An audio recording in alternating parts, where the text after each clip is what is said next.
Bonjour à vous tous et bienvenue à notre première session sur la maison de David. Ces messages que je vais vous enseigner aujourd'hui et que je vais vous présenter, c'est un message qui m'a été donné, je suis convaincu et je crois directement du Seigneur. Et le but, c'est ajouter quelque chose que Dieu a déjà commencé. En ce qui concerne la réforme, une réforme de l'Église, que Dieu a déjà commencé, ajouter quelque chose dedans. Alors, je vous invite tous ensemble à lire un passage de l'Écriture qui va nous aider à comprendre la pensée de Dieu. Alors pour moi, encore une fois, bienvenue à cette session. Nous aurons certainement plusieurs sessions dans lesquelles nous allons parler sur la maison de David et certainement en comparaison avec la maison de Saül. Alors, pour commencer, ce sera une bonne chose de commencer avec l'Écriture, lire ensemble. Je vous invite à lire 2 Samuel, chapitre 3, le verset 1 et aussi le verset 6. Alors, dans 2 Samuel, chapitre 3, le verset 1 et le verset 6, il nous dit « La guerre dura longtemps entre la maison de Saül et la maison de David. David devenait de plus en plus fort et la maison de Saül allait en s'affaiblissant. » Et puis, nous lisons aussi le verset 6. Pendant la guerre entre la maison de Saül et la maison de David, Abner tint ferme pour la maison de Saül. Il y a 3 choses que nous pouvons noter dans ces versets. Premièrement, dans ce verset, il nous dit qu'il y avait une guerre. C'était une guerre, on peut dire civile, mais on peut dire aussi que c'était une guerre froide. C'est-à-dire, ce n'est pas une guerre là où les gens sont en train de planifier pour attaquer les uns les autres, mais c'est une guerre qui existe dans la psychologie des gens. Il y a une animosité qui est en train de se former dans la pensée des gens. Alors, ici, nous voyons surtout entre la maison de David et la maison de Saül. Donc, ce que le Seigneur m'a montré, c'est que présentement, il y a une guerre. Et cette guerre, c'est entre l'Église institutionnelle, l'Église, je dirais, existante, et avec l'Église émergente. Donc, ces 2 églises, on peut dire que l'Église existante, si nous pouvons, disons, donner un peu de plus de clarté, nous pouvons dire que l'Église existante, c'est l'Église qui est par exemple l'Église évangélique. Laissons les catholiques dans l'ensemble d'écouter, parce que je ne crois pas tellement. Moi, je crois qu'il peut y avoir des gens, et j'en suis sûr qu'il y en a, des gens qui connaissent le Seigneur et qui ont la faim et la soif du Seigneur, mais qui sont dans les églises catholiques. Mais ça, ce sont les individus. Comme un système, le système elle-même est tombé dans ce que nous appelons l'iniquité, c'est-à-dire dans une position souillée. Ce qui fait que Dieu ne peut pas lui-même, il ne peut pas sauver l'Église catholique. Mais quand nous venons maintenant de l'Église évangélique, c'est-à-dire les charismatiques,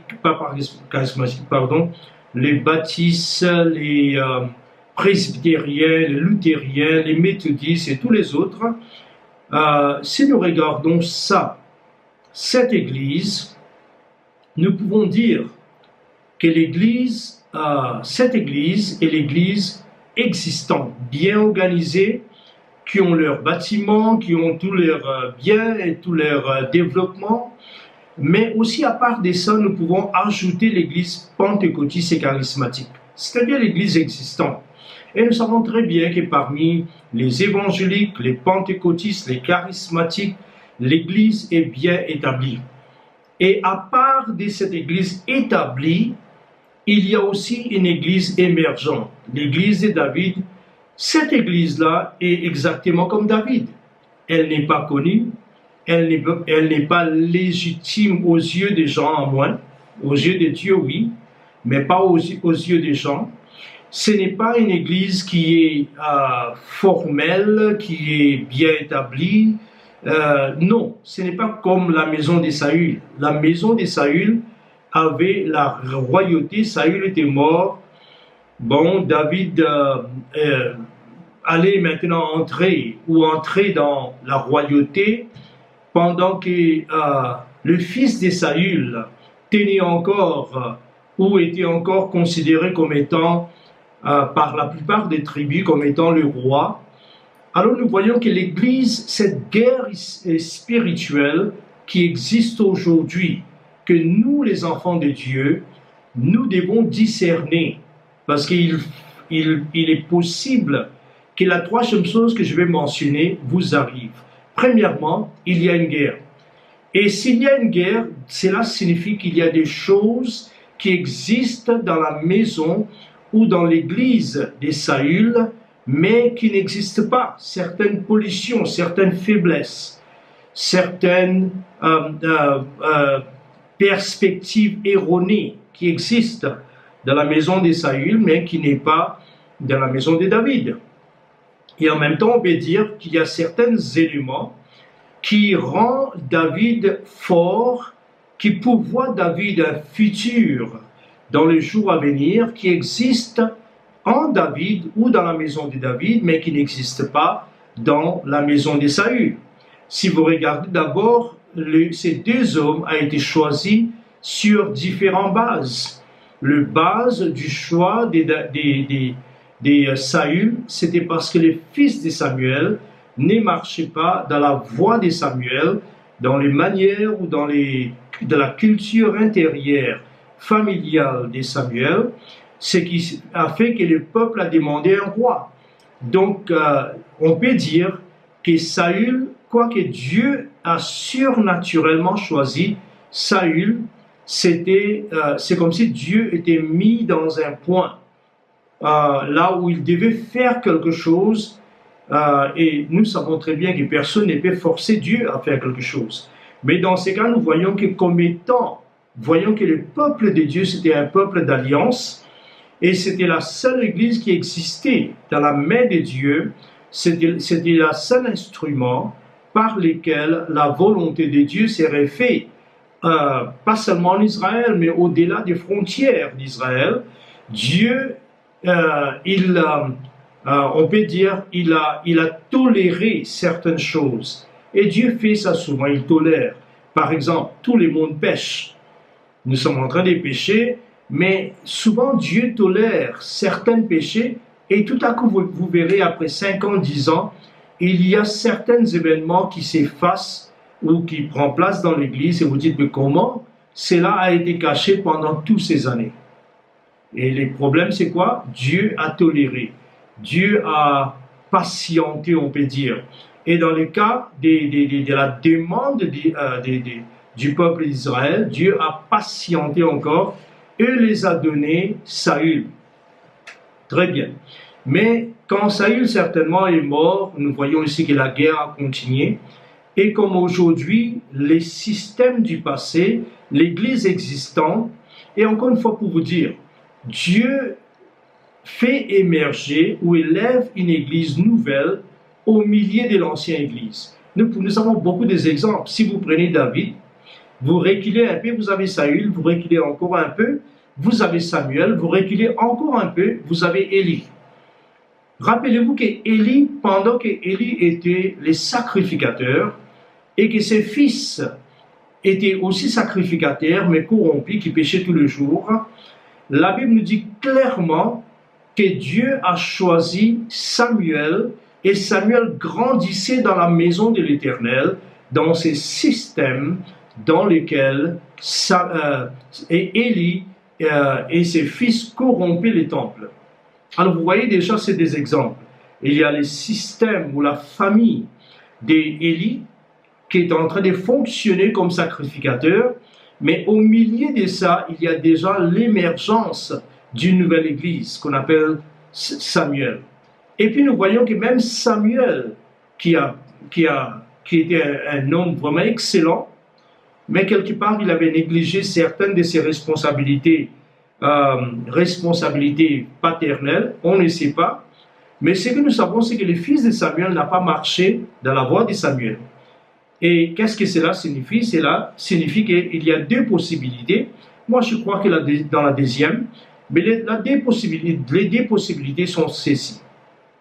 Premièrement, que Samuel était prudent et était diligent d'enseigner ses fils la voie de Dieu au travers de sa vie. Ça, c'était, on peut dire que peut-être il n'a pas enseigné. Et comme résultat, les fils sont devenus des gens qui ne connaissaient pas ou qui ne marchaient pas dans la voie de Samuel. Ok, ça c'est quelque chose peut-être qui est possible, que Samuel n'a pas enseigné ses enfants et ses fils sont devenus des brigands. Deuxièmement, on peut dire que Samuel a enseigné ses fils, mais que les fils ont choisi de ne pas marcher volontairement dans la voie de leur père. Et moi, je crois que c'est la deuxième, parce que Samuel était un bon type, un bon prophète. Alors, je crois que c'était la deuxième, que les fils volontairement, et cela peut être possible, parce que regardez quelqu'un comme Ézéchiaste. Mais le fils d'Ézéchias, c'était Manassé. Et Manassé est devenu, on peut dire, les menaces. C'est à cause de lui qu'Israël est parti en exil. En effet, après Manassé, il y avait 3 rois, je pense. 3 ou 4, mais environ 3, je dirais. Et parmi ces 3 rois, il y avait un qui s'appelait Josias. Mais Josias était un grand réformateur, un grand homme de Dieu.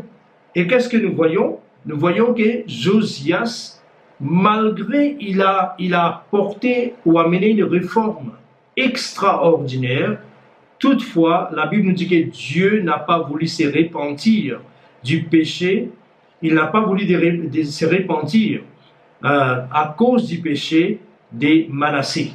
Donc vous voyez que quelqu'un peut grandir dans une maison telle que les fils de Samuel, mais n'est pas marché dans la voie de leur père.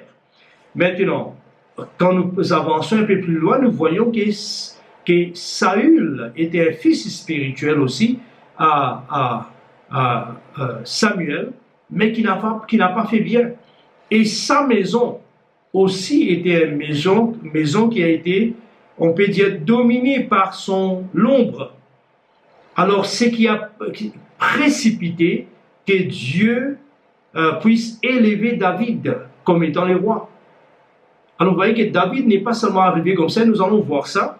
Mais aujourd'hui, je vais vous montrer ces 3 choses. Numéro 1, il y a une guerre présentement. Et je parle prophétiquement. Il y a une guerre entre l'église existante et l'église qui s'émerge. Deuxièmement, ces guerres est entre 2 maisons. Et là, je vais vous expliquer cela. Mais les 2 maisons, ce sont les maisons de Saül et la maison de David. Et comme vous allez voir, à ce moment-ci, observez que Saül est mort. Donc c'est la maison d'un leader qui est mort, mais qui est toujours en guerre contre la maison de David.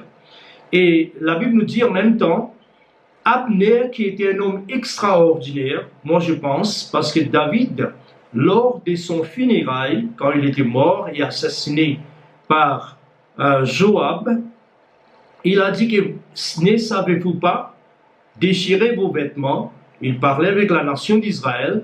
Il disait, ne savez-vous pas qu'un roi, un grand homme, un roi est décédé aujourd'hui, et c'était Abner. Abner, c'était quand même un homme juste, un homme bien, mais sauf le problème, c'est quoi? Abner avait choisi de rester dans la maison de Saül, l'ancien système. Il y a beaucoup de bonnes personnes aujourd'hui dans le monde, bons serviteurs de Dieu, mais ces serviteurs sont restés dans l'ancien système. Ils sont restés soit physiquement dans l'ancienne dénomination ou dans des des églises d'où Dieu agit, mais pas dans sa plénitude, pas dans toute sa capacité potentielle, pas potentielle, mais capacité. Et puis, soit ça, soit qu'ils l'ont déclassé de ces mouvements anciens, mais intérieurement, ils sont restés avec le même système. Les systèmes des Saül, et voilà. Maintenant, la chose que je voudrais vous expliquer un peu, avant de partir plus loin, c'est que Dieu a donné plusieurs noms à l'Église, et comme dans plusieurs autres leçons, je parlais de ça. Par exemple, l'Église est appelée le temple de Dieu, et par là, ce que nous voulons dire, que Dieu a un endroit où il demeure. Et nous savons très bien que Dieu est omniprésent, donc il est partout, mais cette présence est une présence particulière, une présence manifestée, qui guérit, qui délivre, et qui amène la plénitude de Dieu dans nos vies. Et ça s'est intériorisé dans un endroit qu'on appelle les temples.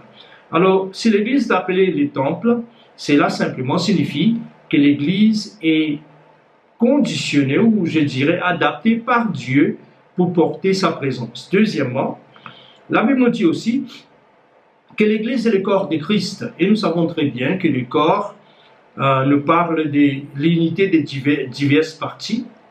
Il nous dit qu'il y a un seul corps, mais il y a plusieurs membres. Alors c'est là que l'Église trouve son expression d'être unie, d'être un. Mais à part de ça, à part d'être un, la chose que nous devons aussi comprendre, c'est que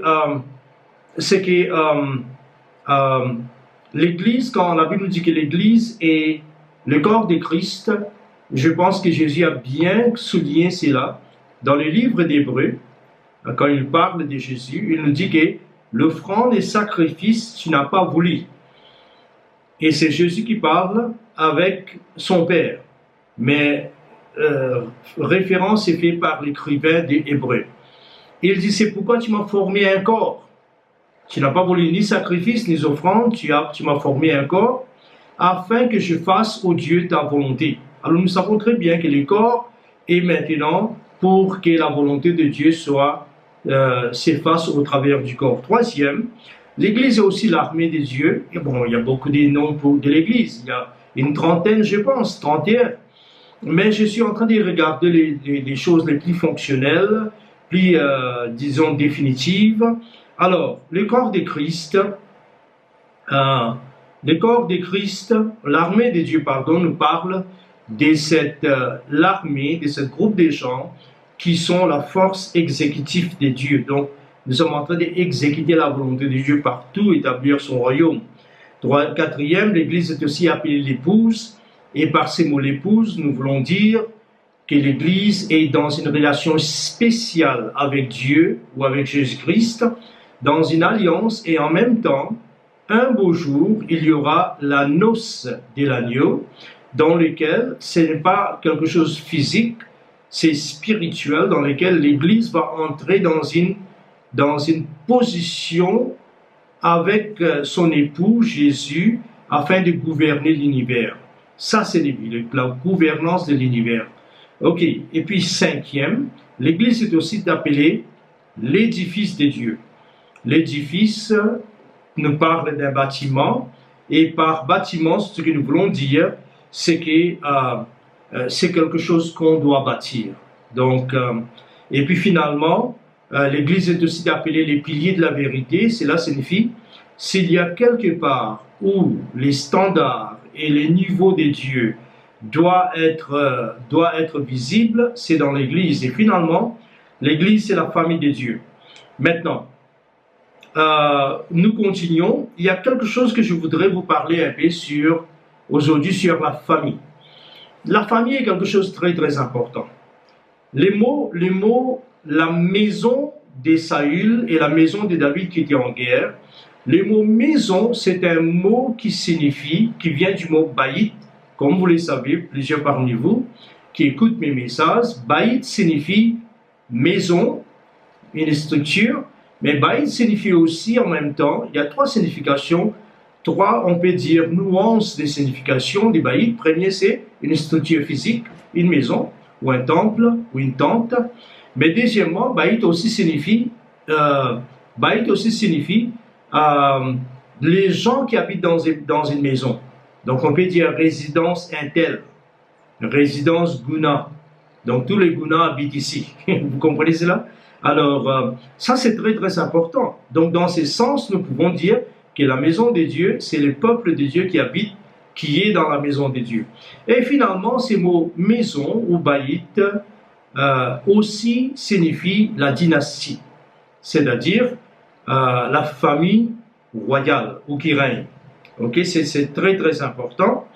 Alors, par là maintenant, je voudrais vous parler un peu quelques minutes sur la famille. La famille que je voudrais vous parler un peu, c'est, rappelez-vous que la famille, c'est ce que Dieu nous a dit de bâtir. La famille, c'est la famille de Dieu. Et si nous devons peut-être vous donner une idée, comment est-ce que la Bible, le Nouveau Testament regarde, on peut dire regarde la Bible ou regarde l'Église. On peut dire que le Nouveau Testament regarde l'Église comme une famille. L'Église, c'est la famille de Dieu. Et là, je voudrais peut-être lire quelque chose. Je voudrais lire quelque chose dans Hébreux chapitre 3, les versets 4 à 6, qui nous parle de l'Église comme étant une famille. Hébreux 3, versets 4 à 6, il nous dit « Chaque maison est construite par quelqu'un. Celui qui a construit toute chose, c'est Dieu. Pour Moïse, il a été fidèle dans toute la maison de Dieu. C'est pourquoi, c'est comme serviteur, pour rendre témoignage de ce qui devrait être annoncé. Mais Christ l'est comme fils sur toute la maison, et sa maison, c'est nous. » Alors, vous voyez ici, il nous dit très clairement que chaque maison doit être construite. Donc, chaque maison ici, c'est les mots baït qui signifie famille, doit être construite. Et je pense que nos traducteurs, ils l'ont traduit d'une manière uniformelle, mais ils n'ont pas regardé le contexte. C'est pourquoi dans ces contextes, l'écrivain des Hébreux lui-même explique cela. En effet, les mots baït, c'est quoi? Alors il dit que c'est lui qui construit toutes choses, c'est Dieu. Et vous savez que c'est Dieu qui construit la famille. Par exemple, dans les psaumes 127, il nous dit que si l'Éternel ne bâtit pas le baït, la maison, mais c'est la famille. Ceux qui bâtissent bâtiront en vain. Maintenant, dans ce verset, deuxième chose, c'est quoi? C'est que Dieu bâtit des familles. Dieu est en train de bâtir des familles. Et puis il nous dit clairement que Moïse était établi sur la maison de Dieu, sur la famille de Dieu, comme étant un serviteur, mais Jésus l'est comme le Fils. Et puis il nous dit qu'il a été annoncé, il a été placé comme Fils, et sa maison, c'est nous. Alors, vous voyez déjà que la maison de Dieu, c'est pas ici un bâtiment, c'est les humains, et c'est d'où ils demeurent. Alors, maintenant, voilà ce que je voudrais vous parler quelques minutes encore avant de terminer. Dans 2 Samuel chapitre 7, le verset 27, nous sommes en train d'introduire quelques pensées. 2 Samuel 7, verset 27, il nous dit « En effet, c'est toi-même, ô Éternel, Maître de l'univers, Dieu d'Israël, qui t'es révélé à ton serviteur en disant « Je te construirai une maison, c'est pourquoi ton serviteur a trouvé le courage de t'adresser cette prière. » Maintenant, écoutez. Alors quand vous regardez ces versets, qu'est-ce qu'il nous dit? Il nous dit que David est en train de prier en réponse à quelque chose que Dieu a dit au travers de Nathan, les prophètes. Alors, qu'est-ce qu'il a dit au travers de Nathan? D'abord, il a dit que ce n'est pas toi, parce que David envisageait de bâtir une maison pour l'Éternel, et Dieu dira au travers de Nathan, non, tu ne bâtiras pas une maison pour moi, mais moi je te bâtirai une maison. Et les mots maison ici, c'est dans le contexte doit être dynastie ou une famille qui règne. Très très intéressant. Alors nous voyons ici que quand il a fait la promesse, c'est là que David est en train de prier. Il dit, Dieu d'Israël qui t'est révélé à ton serviteur en disant, comment est-ce que Dieu s'est révélé? Je bâtirai une maison pour toi. Alors maintenant, nous savons que Dieu a promis de bâtir une maison à David. Une maison à David. Alors, pour faire comprendre la pensée des dynasties, voilà ce que vous devez comprendre. Dans Genèse 49, Jacob est en train de prophétiser sur Juda. Et il dit que les sceptres royaux, les sceptres du roi, ne s'éloignera pas du tribu de Juda. Donc, la royauté en Israël appartiendra au tribu de Juda. Ok, allons un peu plus de l'avant. Au temps de Boaz, vous connaissez, il s'est marié avec Ruth, une païenne qui s'est convertie. Et dans la 3e génération après, il y avait David qui était né. Et quand David était né, Dieu a accompli cette parole qu'il avait prononcée au travers de Jacob dans la vie de Juda. C'est quoi ça? De ton tribu sortira celui qui va régner. Alors c'est là que nous voyons que David a été choisi de la tribu de Juda maintenant pour régner. Et nous savons aussi très bien que Dieu avait promis à David qu'il ne manquera jamais. Il ne manquera jamais quelqu'un de ta famille pour régner à ta place sur le trône. Et nous voyons que, oui, au temps de son petit-fils Réhoboam, la nation s'est divisée. Il y avait 9,5 tribus contre 2,5 tribus. Les 2,5 sont restés fidèles à la maison de David.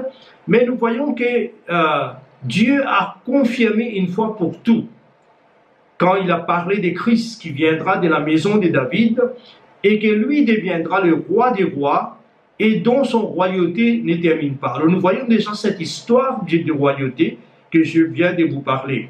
Alors, la chose que nous devons comprendre, c'est que nous sommes aujourd'hui la famille de Dieu, et il y a une famille qui s'émerge au milieu de l'Église établie, qui parfois ne considèrent même pas qu'ils sont une famille, mais une famille, la famille de David s'élève au milieu de la famille de Saül, tout ce qu'il y a.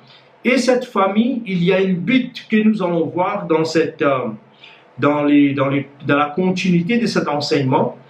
Et ce que je voudrais vous faire voir aussi, comment cette guerre se déroule, c'est que nous allons voir aussi qui est cette famille, et nous allons voir aussi certains éléments qui a précédé, qui a, disons, précipité, on peut dire, la famille de David. Et qu'est-ce qui est en train de précipiter aujourd'hui la famille, l'émergence de la famille de David dans cette nouvelle réforme? Alors pour moi, je voudrais commencer maintenant à terminer en disant ceci, quelques pensées seulement, en disant que numéro 1, Dieu a promis de bâtir une famille. Ok, rappelez-vous que ces sessions seront seulement demi-heure, pas plus que demi-heure. Pourquoi est-ce que Dieu veut une famille? Premièrement, Dieu veut une famille, et quand nous reviendrons, nous allons parler un peu sur ça. Pourquoi est-ce que Dieu veut une famille? Si nous pouvons lire avant de terminer, c'est Hébreux 11, verset 3. Dans ce verset, il nous dit, c'est par la foi que nous reconnaissons que le monde a été formé par la parole de Dieu, en sorte que ce qu'on voit n'a pas été fait des choses visibles. Alors c'est là que je vais terminer, pas exactement 30, peut-être 29 minutes, mais que Dieu vous bénisse, et ma prière est que Dieu puisse continuer à vous ouvrir les yeux, que vous ne soyez pas comme Abner, qui avait choisi de demeurer dans la maison de Saül, comme Jonathan, l'ami le plus intime de David, mais qui a préféré de mourir avec Saül. Il y a beaucoup de gens qui sont comme ça. Alors, mon désir, c'est que vous pouvez transiter de l'ancien système de la maison de Saül à la maison de David, la nouvelle église que Dieu est en train de produire. Voilà, que Dieu vous bénisse, et on se verra bientôt dans la deuxième session.